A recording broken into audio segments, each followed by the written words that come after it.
లేదని అంటున్నారు. అయితే మీరు అవి వాడకుండా ఆపేసారు అంతే. అలోపతి.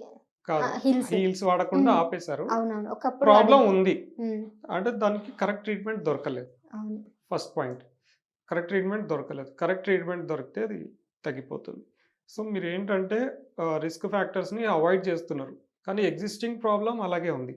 దానికి ట్రీట్‌మెంట్ దొరికితే తగ్గిపోతుంది. అలాగా.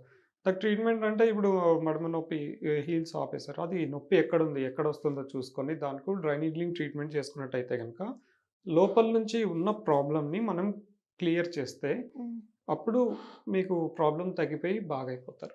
హ్మ్. అంతే. ఇప్పుడు మీకు అక్కడ ఉన్న మజిల్స్‌లో ప్రాబ్లమ్ అయిపోయి జాయింట్‌లో ఇదంతా టెన్షన్ క్రియేట్ అయిపోయి కింద మొత్తం నొప్పొస్తూ ఉంటుంది. హ్మ్. సో, మనం ఆ ప్రాబ్లమ్‌ని క్లియర్ చేసి టెన్షన్‌ని రిలీజ్ చేయగలిగితే గనుక ఫ్రీ అయిపోతుంది కాలు. హ్మ్. ఆ! లేదంటే అది ఆటోమేటిక్‌గా అలాగే పర్మనెంట్‌గా ఉండిపోతుంది.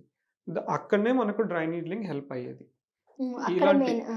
ఇలాంటి మొండి ప్రాబ్లమ్స్‌కి ఈ ట్రీట్మెంట్ చాలా హెల్ప్ అవుతుంది. ఈవెన్ 10 ఇయర్స్, 20 ఇయర్స్ నుంచి